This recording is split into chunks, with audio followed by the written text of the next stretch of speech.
It's Monday, September 8, 2025. And Lexi's come back to help here today, which I'm grateful for, because we've had a lot of rainy and cold weather for a week now. And I've got a little bit of bee work that needs to be done before, we've settled into just treating and feeding. So we're working the Nucs today. And so the things that we need to do are these doubles need to be taken down into singles. We need to add some patties. We don't have to add patties. I'm choosing to. And of course we're taking these queen excluders off. So we can take these tops off because the queens shouldn't be in them. There's no guarantees that they're not, but shouldn't be. And so we're putting the patties and we're going to feed them once we're all done. I've got my syrup tank here. And we'll fill up some feeders, some feeder pails, and that's about it. So I'll just sort of bring you along while I do a couple of these, and you can see how well this goes. This works really well in my head so far, so we'll see how well it works in practice. I'll start with this double and probably do this one too. Lexi's going to do a single over here. You can't quite see it, but she's going to do a quick queen check. She's going to add a patty and then put it back together. And then once we're all done through these, we'll come back and feed them. All right. And these are looking really good, aren't they? Oh, beautiful.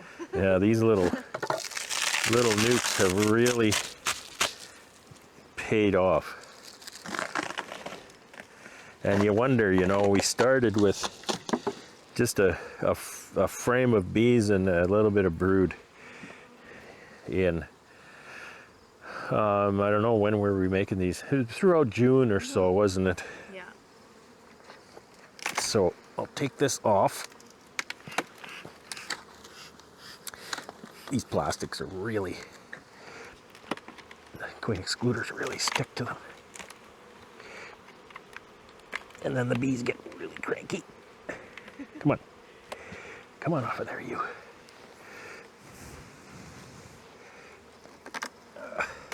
There we go. Okay. I'm gonna put that there, and that is a heavy, heavy box. Okay.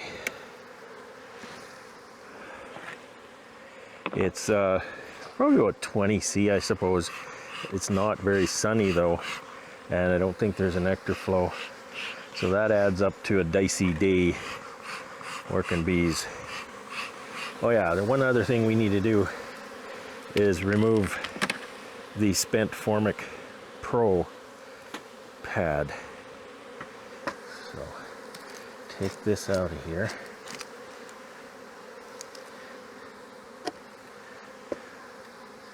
Do a quick queen check. There's no sense in wasting patties and feed and syrup and stuff on colonies that are not going to work. Now,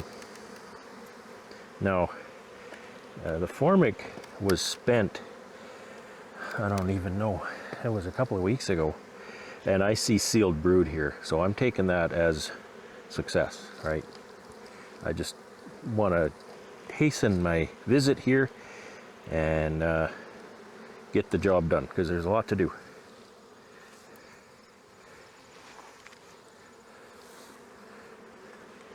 I'll put a pound of, this is a global patty. I think this batch had Apis Biologics built in. So some of these are going to get pails, and some of them will get a hive top feeder. And so I usually split the patty in the center, just so that it's not covering right under the feed hole, and the bees can come up once I start to feed them. So yeah, I'm not really sure how I want to approach this, because this is a box of bees. Oh my goodness. And it's so hard to break into. Yeah, really hard to break into. Wow. Okay. I had to go the long way. I had to move 6 frames to get this one out. Yeah, tons of bees. It almost looks like most of the bees are in the top box, right? So I'd like to get all the bees into the bottom, but I'm not sure what the best way to do that is.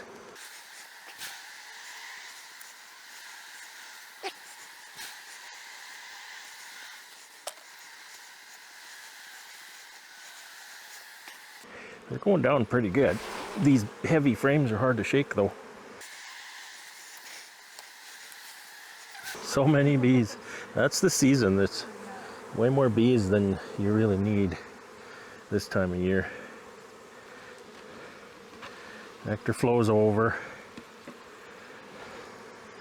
They're not rearing as much brood, although these are still brooding pretty good, being young queens. Okay.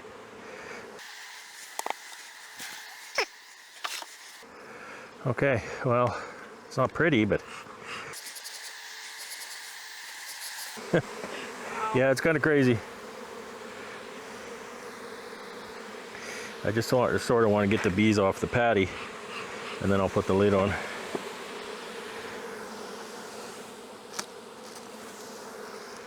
The bees that are not in there will find their way. They're pretty good at that. And a brick, and that's it. So these frames, you can see they're really nice, look. But I can't be assured that these are honey, because I think I did put some syrup frames in here early on in the summer. So these are going to get just robbed out. They'll be set aside and the bees can clean them out and store the honey away in the brood chamber. So that's what's going on. It's Wednesday, September 10th, 2025. And Lexi and I, Lexi's holding the camera, and we did the Nucs over there on, what day was that? Monday? Sunday, Monday. And that went well. It was a marathon. It was a pretty long day. And I forgot to do this one because this kind of sits off to the side and it gets forgotten. So what I've done is I've taken the top two boxes off here. So this was 3 boxes. And I have to take off the top 2 boxes, get this into a single. So, but I wanted to show you, firstly I want to show you this. This is a spent Formic Pro pad. It's quite dry. If you leave them on, they get stuck to the top bars pretty bad. You can see the propolis here. But so that's an organic thing. It's just paper and sawdust and stuff like that. So that can be composted or landfilled or whatever. It's not a environmental hazard. So I'm going to show you.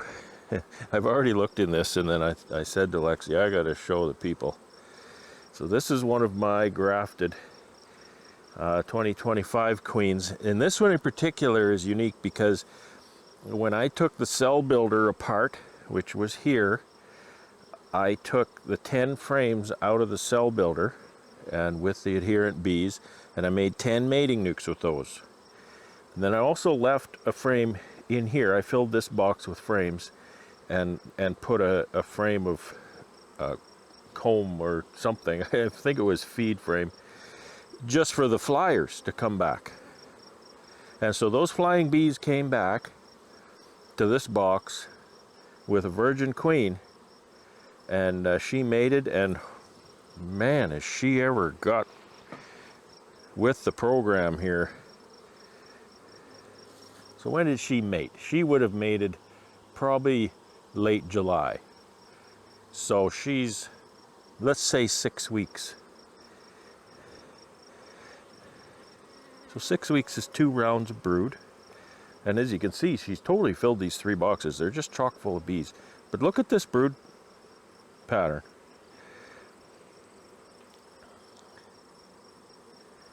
Look at that brood pattern. This is the 10th of September. It actually terrifies me a little bit.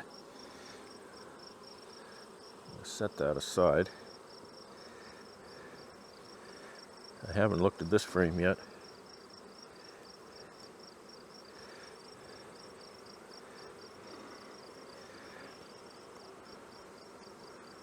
Look at this. It's unbelievable. They're a nuke. They're making drone. She's laying drones, so they've got lots of strength. They're feeling good. The thing I have to watch with this one is to not let it starve, because I'm going to take away all of the stores today. So she's still laid. Even the open cells are laid up on that one. They're putting drones anywhere they can find a place to put a drone. Just incredible. And now here's another dynamic going on here. I've been told, I'm new to Formic Pro.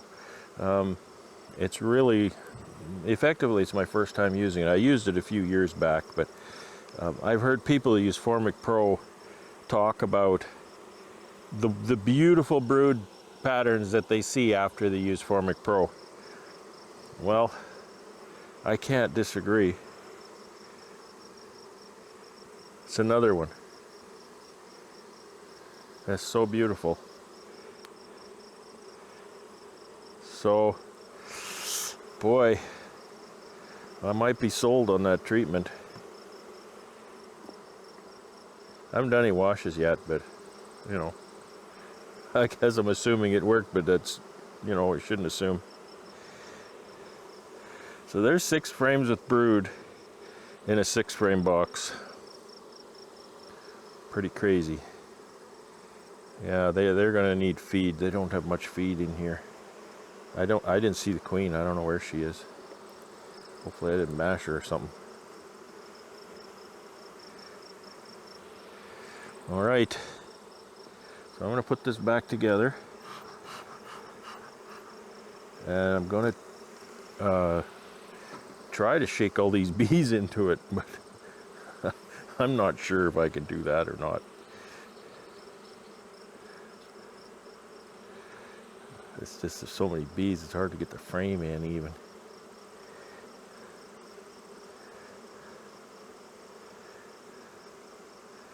I could take a frame of this brood and put it in a weaker colony and put a feed frame in this, but I'm not going to do that right now. Yeah, so I'm going to look at this. This is just right full. I'm not sure how I can do this. There's 12 frames here I have to deal with.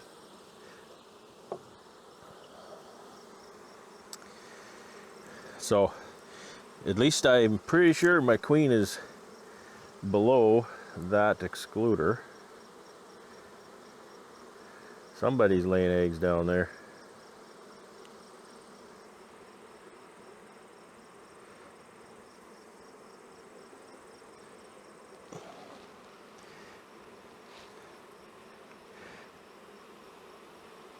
Oh man.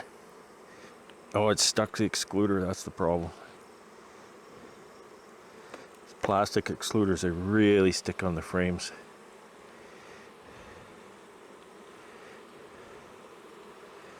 Okay. So these are heavy feed frames.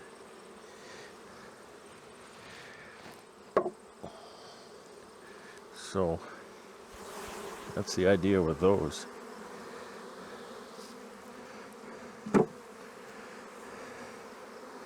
And I'm going to set them out to be robbed so they can take that feed and bring it back and clean out the frames for me.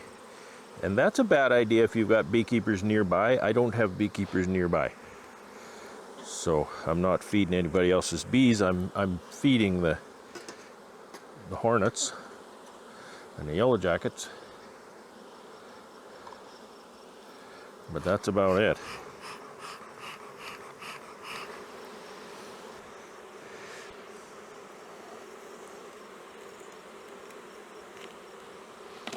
Wait.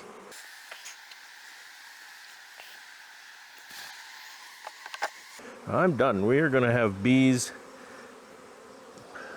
everywhere. Everywhere. It's a beautiful day. The little breeze from this side just came up. The sun is shining bright. It's warm.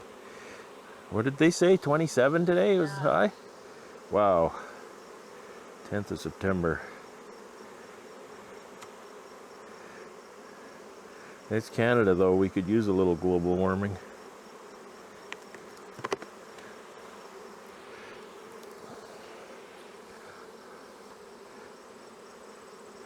If not global warming, a little bit of national warming would be good.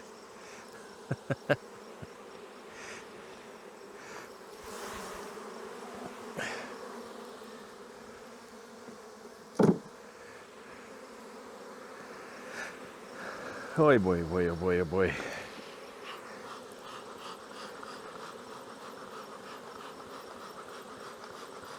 It's too bad I can't trade some of these bees for spring bees.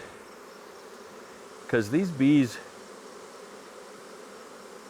don't really have much of a purpose. All we need right now is enough bees to raise the winter bees.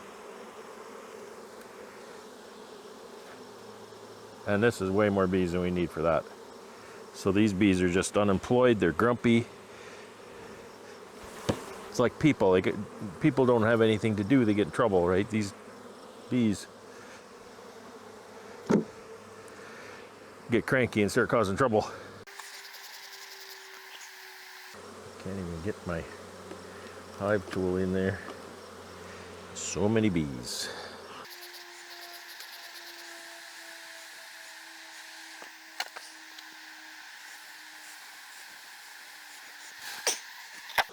I got stung in the shin there. Holy smokes.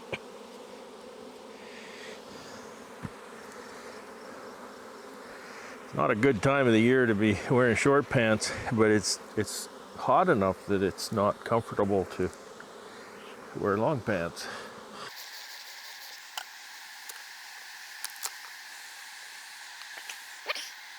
One box empty.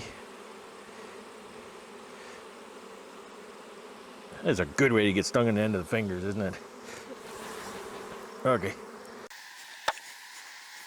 And the shins, as I'm finding.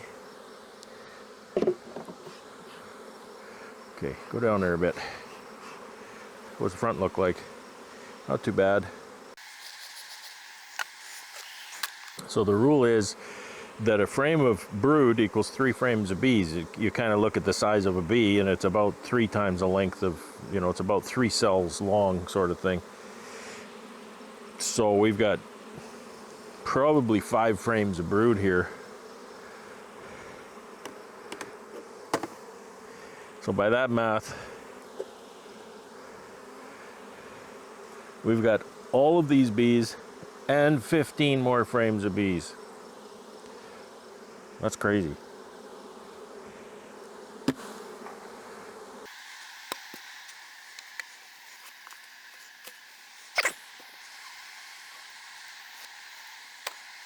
All right. This is just insane. Now these are not stuck to an excluder, so they'll come out easier. More easily. But there's a lot more bees in this box, I think. This was the top box.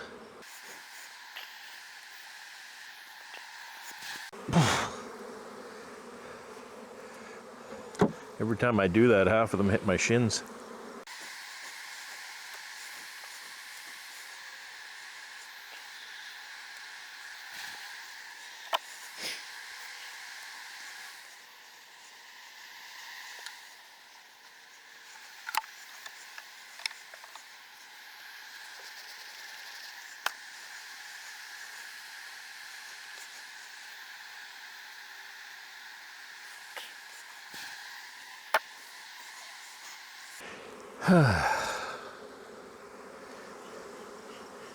This is a little unnerving.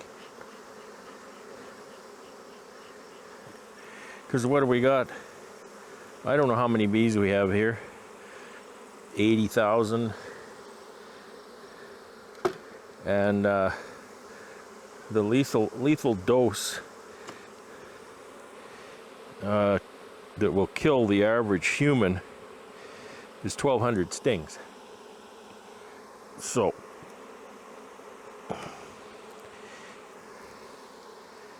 this one little hive could kill me 50 times over.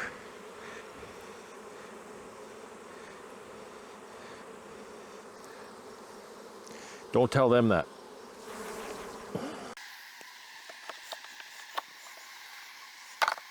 And I think that's the biggest reason for this, is this helps keep them from communicating.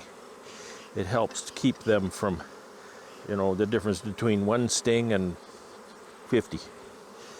Because they can't rally the troops as easily if they can't communicate with one another.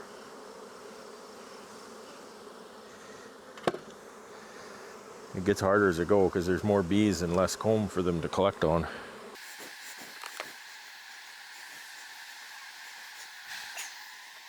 One more.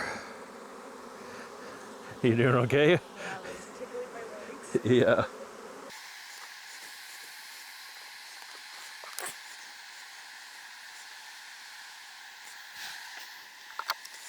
Okay.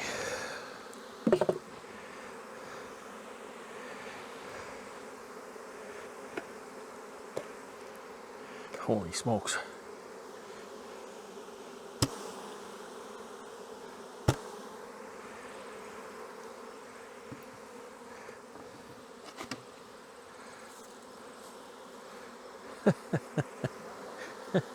We can put the lid on that.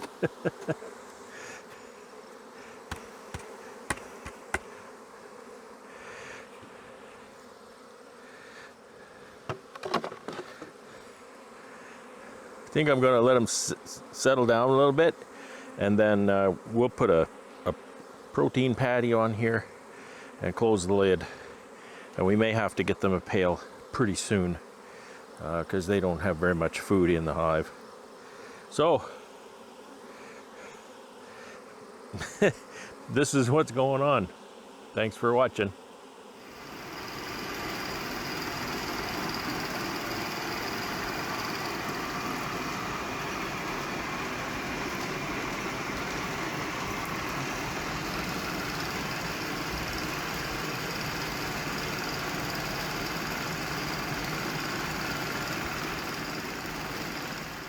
It's Friday, September the 12th, 2025.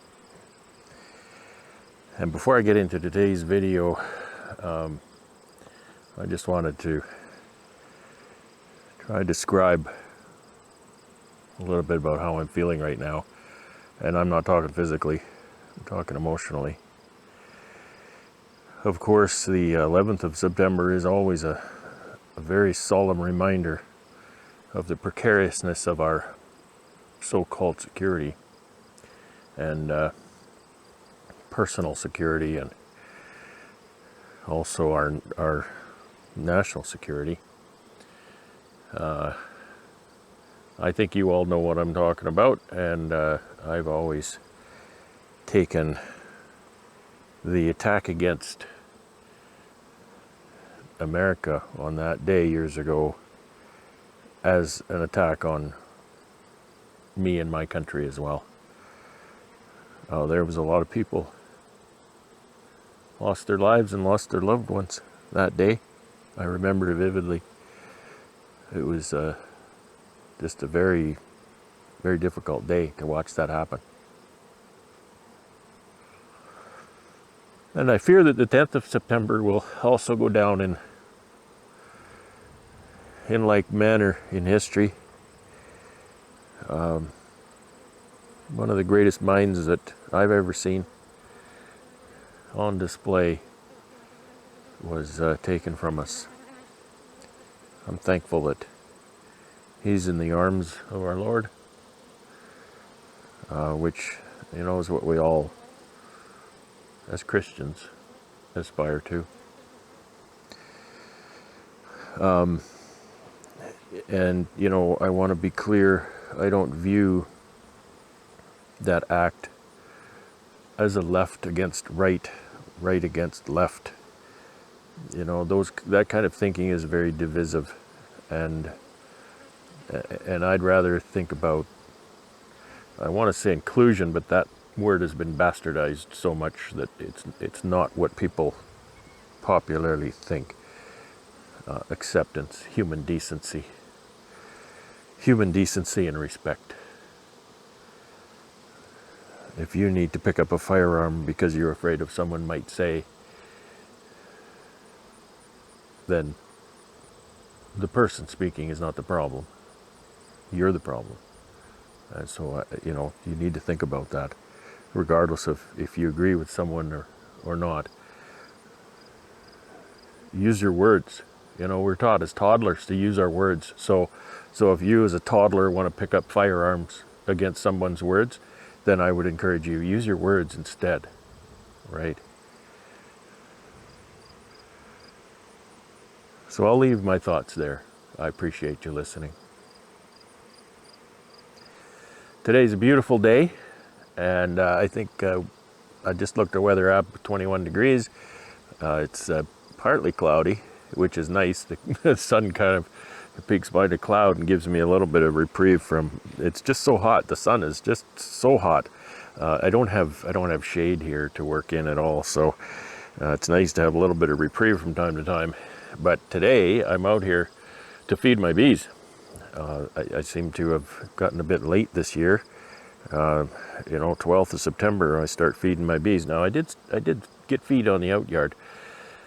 My problem sometimes is getting an entire yard ready to feed, because there's certain things that you can't do. You can't feed a few colonies in a yard. So if there's any stumbling blocks to feed them all, then you can't feed any of them really, because, you know, certainly if I were to go and feed these Nucs, as strong as they are, they're still Nucs. And if I were to feed the Nucs only, then the big hives would come over here and beat them up and take their lunch away. And that would not make anybody happy, least of all the bees. So I've had to wait a little bit to get my ducks in a row, if you want to say that. So today I'm ready to feed bees. I've spent some time washing some pails up. I didn't have enough pails clean, so I did that. And so I'm kind of wet now because I was using the sprayer in Honey House. But today, you know, watching me feed bees is pretty boring.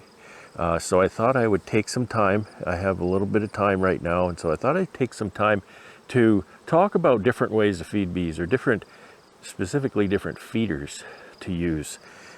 Quite often a hobbyist or a new beekeeper, I'll say, will ask me something like, what's the best feeder for bees? Well, it's the one you hate the least is the best one, right? Because you're going to hate all of them in some way.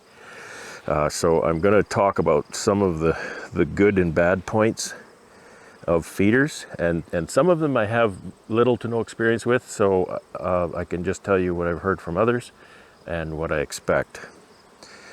Typically, I will use, for my Nucs, I have a nice little 1-gallon pail, and it has a screen here.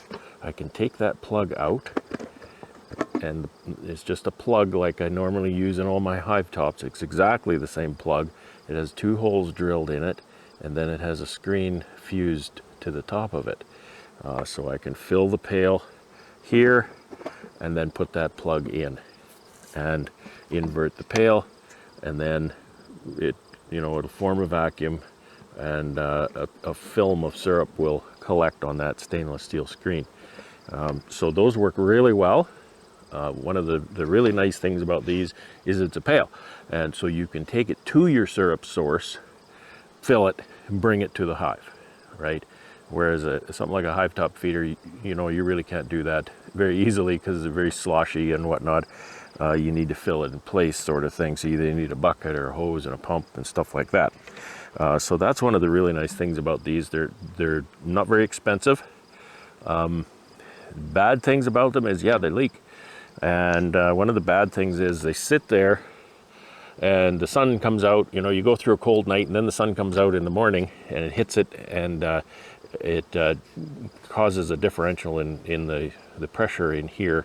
The pressure rises actually when the heat hits it, so then it has a tendency to leak out. Also, the gasket seal on the lid is very, very important. Someone has taken the security strip off of this one, which is a mistake. Don't do that. It was probably me. But that lid has a gasket in it. There's a rubber gasket inside there to hold that. It has to be airtight. And yeah, once you get these, put that lid on nice and tight. It stays on forever.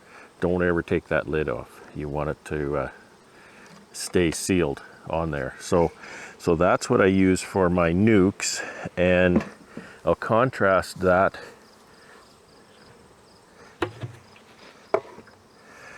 with this big guy. This is what I use for my big colonies. Well, why do I use different pail? It's simply the fact that this pail won't fit on a 6-frame lid. It'll hang over, and then the bees can get up under it and rub out the syrup. So it's a bad deal. This is essentially the same thing. It's got a nice gasket lid. This one actually has a security seal still on it. This has a screw top on it, which I can use my pump and hose to fill that. And again, it's a pail, so I could take it there, fill it, bring it back. And then, of course, when I put this on, I want to make sure that lid is on there nice and sturdy. Don't cross thread it, it's not going to seal. Anyway, so this is the same thing. It's got the screen, and there's just 2 holes. I don't know if you can see them, drilled through the plastic. The screen is fused to the plastic, and you turn that upside down, sits on the hive. Again, that suffers all the same problems with the sun and leaking, etc., etc. They do leak. 2-to-1 syrup is, of course, thicker and less prone to leaking. Another problem with the pails is they don't weigh very much, so your bees will eat all the feed, and the pail is really light and the wind blows it away. Quite often the bees will actually propolize the pail down, so that's good. You can put a brick on them. You can put an empty super over it, even with a lid if you want, and that'll help keep it in the shade. So that'll help mitigate that daytime warming issue that sometimes they suffer from. So I don't have frame feeders here to show you. I don't use them, and I don't know anybody who does. I think it's something that's more used in warmer climates. In fall, my thought about frame feeders, they take up at least 1 frame space, and some of them take up 2. So I don't want to lose 10 to 20% of my feed store space in my hive. So that's a primary reason I think I would not use a frame feeder. Another reason is, if they go into winter with any syrup in that feeder, that syrup is going to ferment in the winter, and the bees are going to eat it and die, and they will die. Don't you worry. So I've got a few. I actually have 3 different kinds of hive top feeders here, and this one I have very limited experience. This is a Ciracell hive top feeder. You can see that the bees, I'll take it out of the wood thing so you can see it better. The bees can crawl up in the, here. The bees but they have to crawl all the way up here, and then they go all the way down to get the syrup. These little plastic things don't quite go to the bottom. They're less than a bee height. So that once it goes dry, the bees can't get out through there. So the bees can come up through the center as well, like that, and then crawl down the plastic and get the syrup. Pretty standard thing. It's very much like those black Man Lake hive top feeders in principle. There's even kind of wooden ones that people used to use back in the day. People who use these seem to just love them. I know a fella, that's all he uses. He just absolutely loves the Ceracells. These are not cheap. You'll spend some money on these. So people have to really love them to spend that kind of money on them. My only experience with these is last spring. I found that this is not a feeder for spring in Manitoba. When the temperatures are lower, temperatures can be 10 degrees or less, the bees are not going to come up through this thing to get the syrup. They just don't. Absolutely don't do it. So that is potentially a fall feeder for me. And I've got a companion to it. This is the companion to it. It's made for a 5-frame nuke. These are 6s. So I had to add, I don't know if you can see, I added a furring strip to each side of this wooden box just to make it wide enough to cover the nuke. And this is very similar, except it's actually two separate compartments. Now, I've got my foamy under here, which is really not, the greatest. There is a space for the bees to come up there. I'll decide whether I want to do it like that or not. I'm kind of thinking I shouldn't. So anyway, the bees come up in the little corner things here, and then they can come down and get the syrup. You could put these either way. Whatever. You could put them on the side if you had reason to. I don't know why you would, but so that's another type of hive top feeder that I'm trying out. I kind of really got tired of pails leaking, is why I started to use hive top feeders. Now I wanted to show you a different pail here too.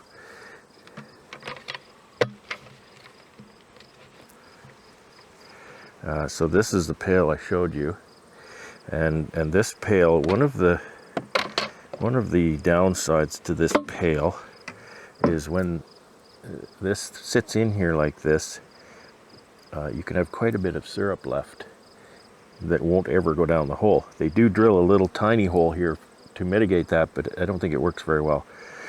So this kind doesn't really empty out very well, but subsequently they've started making this kind, and so it's got the screen fused right into the lid, and 2 holes drilled in the lid so the syrup can come out there, and then just a plug to feed it.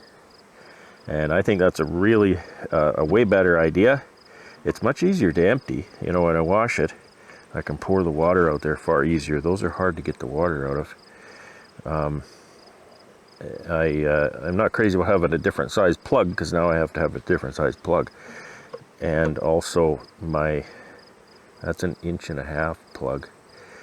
My syrup feeding nozzle is 1 inch. So when I put the syrup nozzle in here, I can't see when the pail is full. So I can spill syrup everywhere. So I've got quite a few of these, and then I'll use some of the other ones.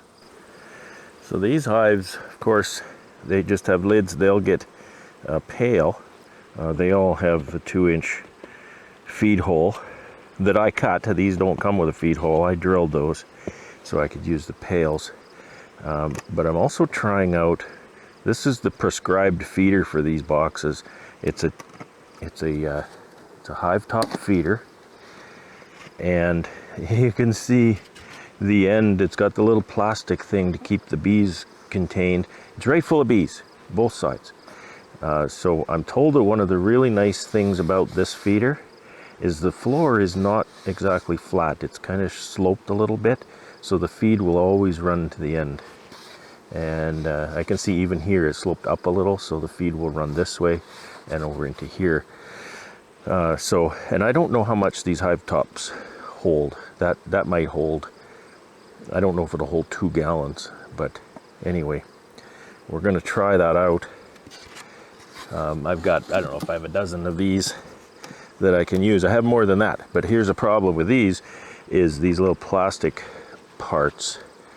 They can break, they can go missing, and then the whole feeder is no good because you need that part. So that disadvantage, I need to bring my syrup to the hive here.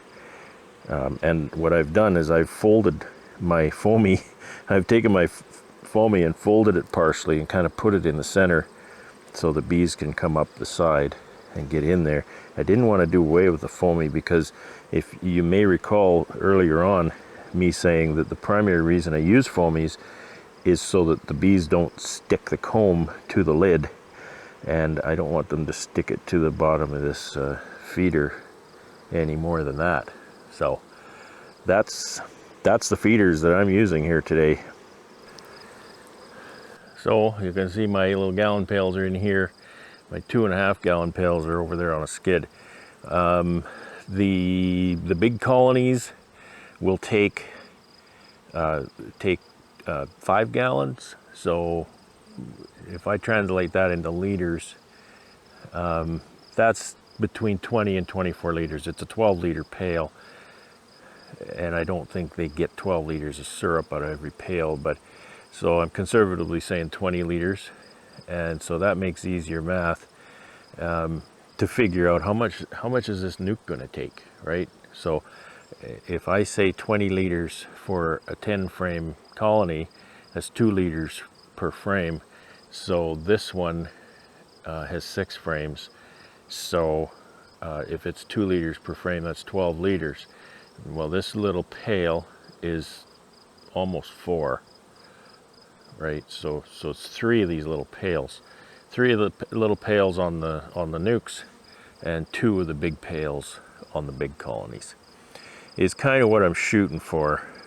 Generally, if I can get them to take that much syrup, then they have enough for winter. So I'll get to it, and you can watch for what it's worth.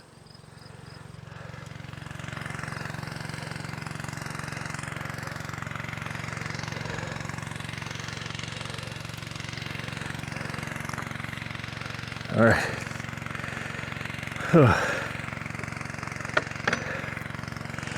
100 feet of 1-inch hose full of syrup. It gets a bit hard to pull across the yard.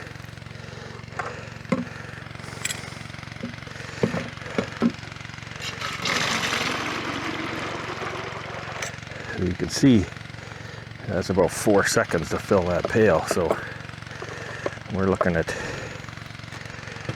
a liter a second.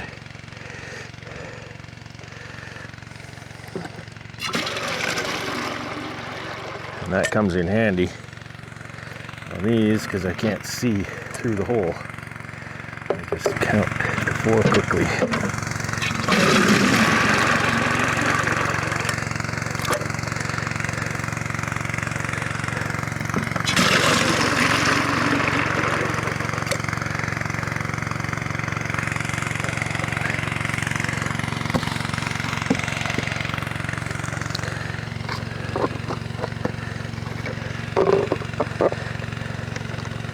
The bees aren't heavily robbing today. If they were, I'd have to be a little quicker than I'm being.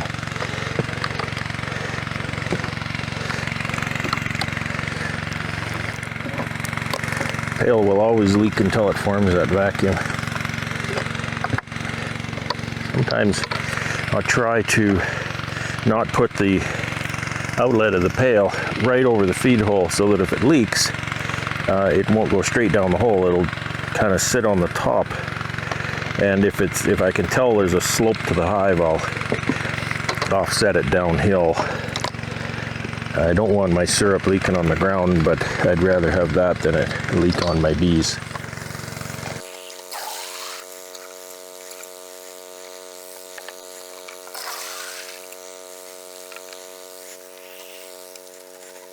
A little bit of wash water left in that. Doesn't hurt anything because there's water in the syrup anyway. This is where robbing will work against you. If the bees get too crazy, they'll end up in your feeder.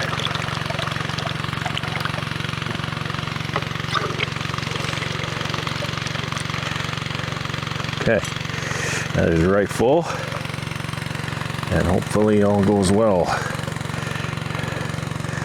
A little crack there. I hope that's not a problem. The bees don't get in there. If the bees get in there, you end up with a tank of sweet bee soup. It feels good to finally get feed on my ladies.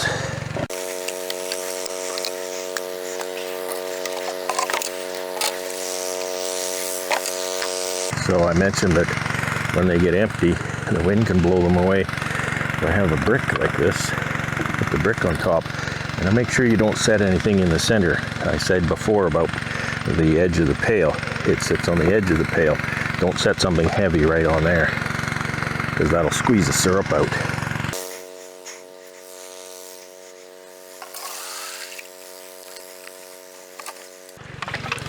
Oh, boy, she just had it out for me.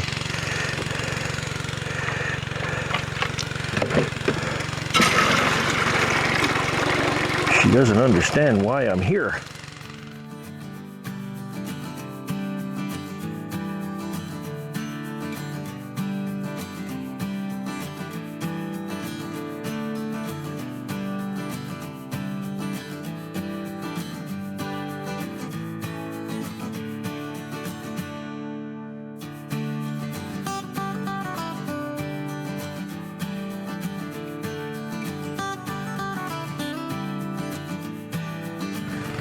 Okay, so now I can count how long it takes to fill this and estimate how much it holds. Oh, it's full of bees. Why is it full of bees? No, that won't do.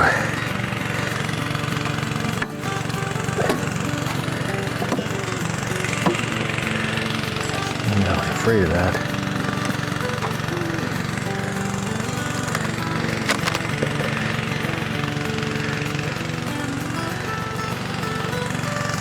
Fancy equipment, you know. You don't have that problem with pails and stuff.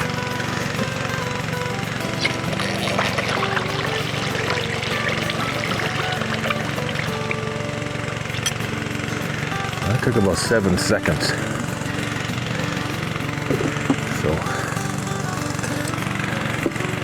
7 liters or so.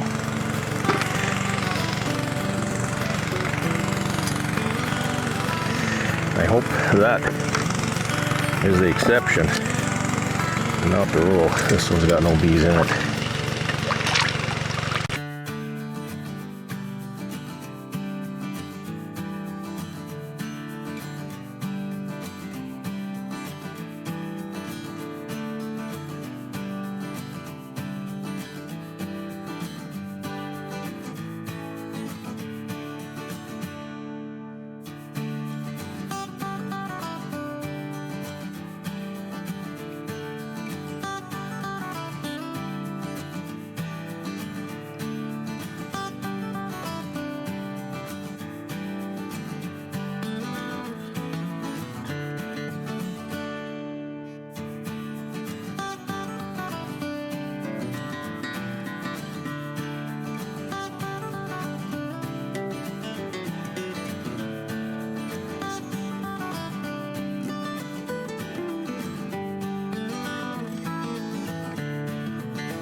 I'm glad that I don't have any more hive top feeders this way, because that's about as far as this hose will reach.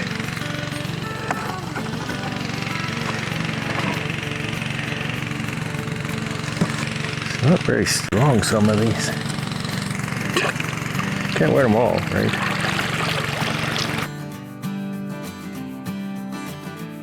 Okay, I'll have to get my pails. I took my pails over there.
Okay, that took about 550 liters of syrup, you know, judging by what's in the tank now. I think I started with about 900 liters. So I need to have at least that much again. A little bit of sugar left. And all I want to make sure I do is mix up that sugar at least a day in advance so that it can sort of get dissolved, and if it's going to precipitate, then do that in the tank. If it precipitates in the pails, it'll clog the screen. I guess that's one advantage to a hive top feeder. If it precipitates in a hive top feeder, it just sits in the bottom. It doesn't prevent. I suppose it could block that little crack at the bottom, but you know, probably less likely to cause the bees to not be able to get at it than a pail. So I think everybody's fed for now, and I'm just going to go back in and keep cleaning up the honey house. You can see, you know, it is a little bit humid out here. It's not especially hot, but it's a bit of carrying. I could have taken these big ones, around to the hives, and then pulled that hose around. I mean, that's not zero work either, but it might have been easier than carrying the full pails. But now that they're there, when they're empty, I don't bring them back. I just take the hose over to the hive and fill the pails in place. All right, I think that's going to be all for this week. I really appreciate you watching, and try to stay positive. Evil cannot prevail. It cannot. It's written. So take care and have fun. Have a great weekend.